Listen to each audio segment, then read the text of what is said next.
अमिताभ बच्चन के बारे में इंट्रोडक्शन के तौर पे कोई क्या कह सकता है? कोई इंसान जब इतनी शोहरत पा लेता है तो वो इंसान न रहकर एक इमारत, एक संस्था बन जाता है। तो इससे ज्यादा मैं क्या कहूं कि आज हम आपको मिला रहे हैं अमिताभ बच्चन से, जिनके साथ हमने हैदराबाद के पास रामोजी राव फिल्म सिटी में एक दिन बिताया।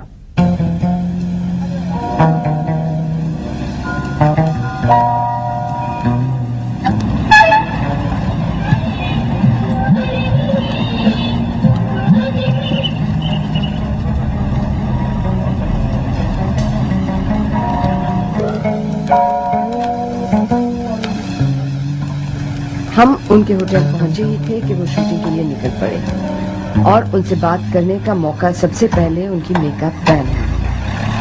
You're looking older on screen, but you're not really looking that much older in real life. Okay, that's very encouraging. There's hope. There's hope, there's hope. आपको थोड़ा सा वो दिल नहीं भर गया एक्टिंग कर करके, मेकअप लगा लगा के? हाँ, अभी तक वही मजा है क्या? हाँ, बिल्कुल वही मजा।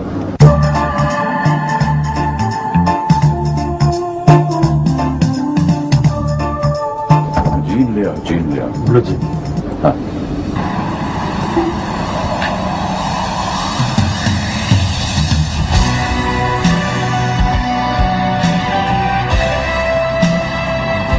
शूटिंग को थोड़ी देर थी तो धूप में बैठ के कुछ बातें करने का थोड़ा वक्त और मिला।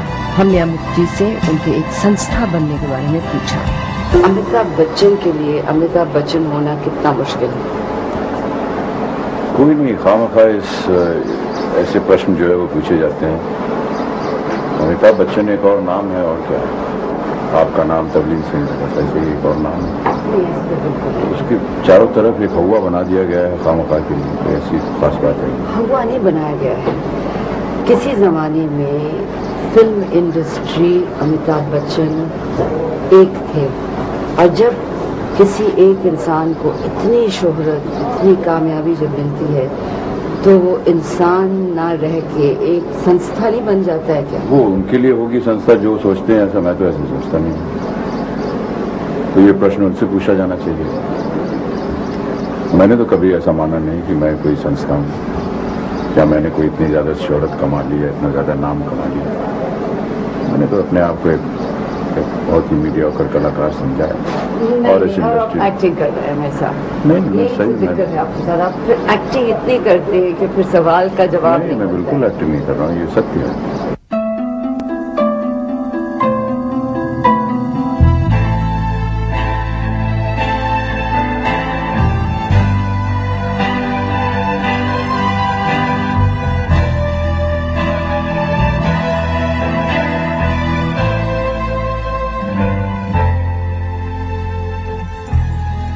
पहले तो आप गलती कर रही हैं कि मुझे आपने एक संस्था बना दी। दूसरी, आप ये गलती कर रही हैं कि करें आप सब और उसका जवाब मुझसे पूछें।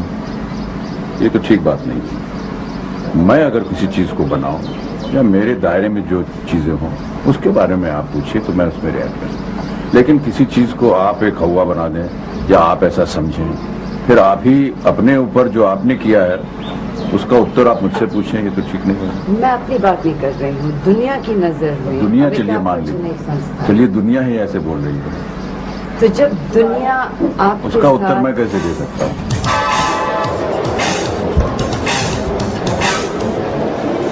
ये बीमारी है मार देगी, अब वो फैमिली ऐसे माता रहने पड़ेगा। अमिताभ बच्चन आजकल रोज शूटिंग कर रहे हैं। 5 साल के संन्यास के बाद जब वो फिल्म इंडस्ट्री में लौटे तो उनको नाकामयाबी का काफी सामना करना पड़ा, लेकिन अभी भी वो इतने बड़े स्टार माने जाते हैं कि फिल्म उद्योग के इन बुरे दिनों में कई फिल्म निर्माता अपनी उम्मीदें उन्हीं पे बांधे हुए हैं। I have no special position as you. This is the honest truth.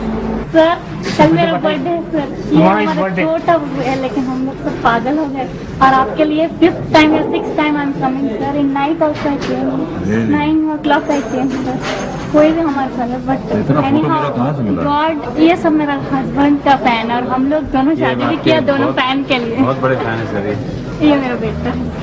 So I am poor, but I have become million. I told my husband कि जिस दिन मैं मिलूंगी अमिताभ सर तो मैं मिलियनर बन जाऊंगा।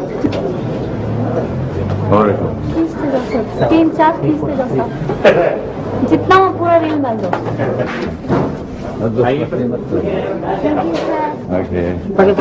रखते पे जनता रखती है और लोग रखते हैं, ये उनकी धारणा है, ये उनके मन में से उभरी हुई चीज है। हम उनको निराश नहीं करना चाहते, हम उनसे कुछ छीनना भी नहीं चाहते। अगर वो ऐसी धारणा हमारे बारे में रखते हैं या इतना स्नेह इतना प्यार हमें देते हैं तो हम उसे स्वीकारते हैं।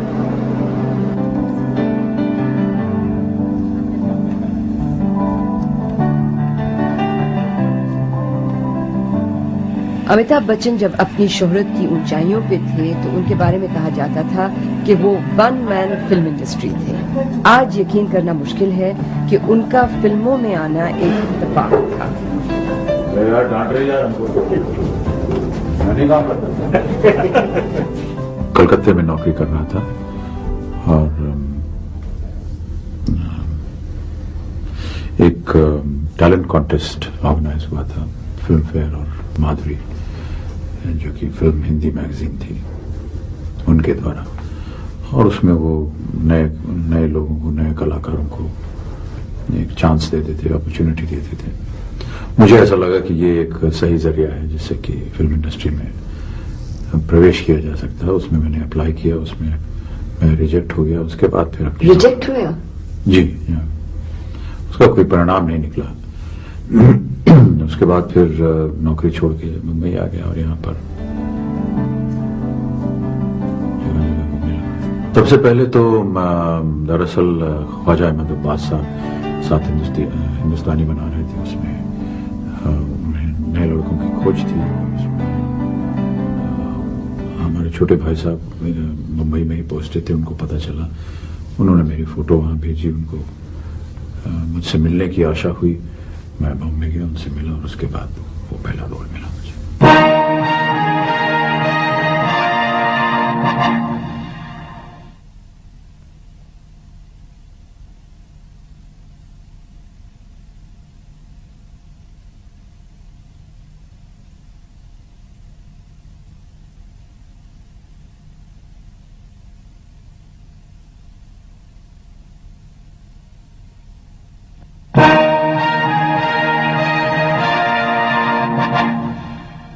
बॉम्बे आने के बाद ऐसा नहीं था कि उनको शोहरत और कामयाबी एकदम हासिल हुई, बल्कि कई सालों तक शोहरत के आसार तक नजर न आए। अक्सर जब लोगों को शोहरत मिलती है लंबे और कठिन सफर के बाद, तो वो अपने बुरे दिनों की बात खुलकर करते हैं। अमिताभ बच्चन उनमें से नहीं हैं, लेकिन उनको आज भी अच्छी तरह याद है वो दिन जब किसी ने उनको पहली दफा पहचाना। मेरी फिल्म थी ऋषिकेश मुखर्जी की, राजेश खन्ना जी के साथ, आनंद।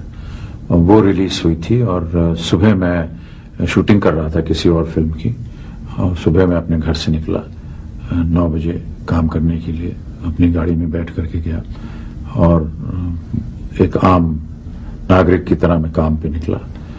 लेकिन मैं जब शूटिंग खत्म हुई 6 बजे, तब तक 2 शो जो थे उस फिल्म के लग चुके थे, 12 बजे का और 3 बजे का।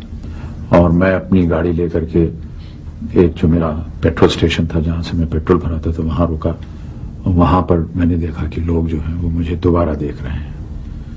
तो 6 घंटे के दरमियान सुबह किसी ने नहीं पहचाना, शाम को सब पहचानने लग गए। और क्या महसूस हुआ आपको? अच्छा लगा। अभी अच्छा लगता है? जी, अभी भी अच्छा। अमिताभ बच्चन के लिए कामयाबी के असली दरवाजे तब खुले जब उनकी फिल्म जंजीर रिलीज हुई। इसमें सलीम जावेद ने एक ऐसा स्क्रिप्ट लिखा जिसका हीरो था एक ऐसा आदमी जो समाज के बड़े लोग और उनके गलत उसूलों के खिलाफ लड़ने को तैयार है। कुछ वक्त की बात थी, कुछ शायद ये कि ये रोल सिर्फ अमिताभ ही कर सकते थे, लेकिन इस ही एंग्री यंग मैन के जरिए उनको असली कामयाबी मिली। उनके मन में उस जमाने में जिस तरह के ख्याल आता है कि सरकार जो है या इस्टेब्लिशमेंट जो है वो अब वो नहीं कर पा रहा है आम इंसान के लिए, और अब आम इंसान को खुद अपने हाथों में इन चीज़ों को लेना पड़ेगा, तभी उसे न्याय मिलेगा, तभी उसे जस्टिस मिलेगी। और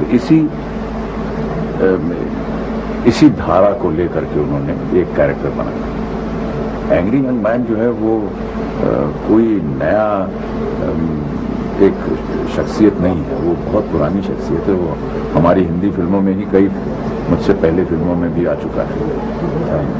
मदर इंडिया का बिरजू, गंगा जमुना के दिलीप साहब, ये सब एक वो ही इमेज का उत्पादन है। तो मतलब वो वक्त की बात थी कि केवल वक्त की बात थी, परिस्थितियों की बात थी। जावेद साहब ने कई बार ऐसा कहा है कि उस समय देश जो था वो इमरजेंसी के सख्त शिकंजों से बाहर निकलने की कोशिश कर रहा था, बड़ा फ्रस्ट्रेटेड फील कर रहा था, और इसलिए उनके मन में यह आया कि एक ऐसा कैरेक्टर बनना चाहिए जो न्याय को, कानून को अपने हाथों में इंडिविजुअली ले और बाहर उठे। भाग्यवश मैं वहाँ पर उनके मन में आ गया कि मैं एक वो कलाकार हूँ जो इसे निभा सकूंगा। मैंने पूरी कोशिश की उसे निभाने में, और इस तरह से वो जंजीर का कैरेक्टर बना।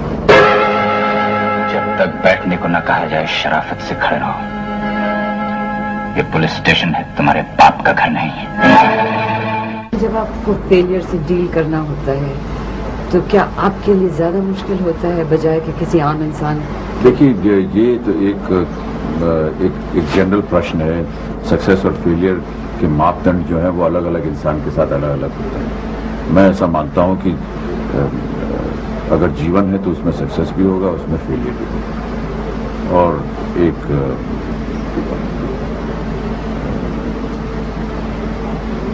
एक रैशनल मैंने बनाया हुआ है कि अगर जिस काम में है कई बार चीजें सक्सेसफुल होती हैं, कई बार चीजें फेल होती हैं।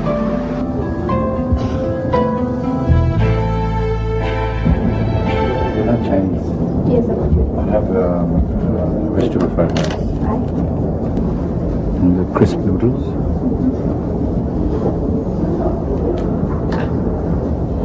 Eggplant with Szechuan chili sauce, and then you bring that baby corn mixed vegetables and the fried noodles. Baby for Yeah. And bean curd in chili sauce. What is that like? It's quite spicy. Yeah. Okay. Bring me one first. Okay, let's eat lunch peacefully. All right?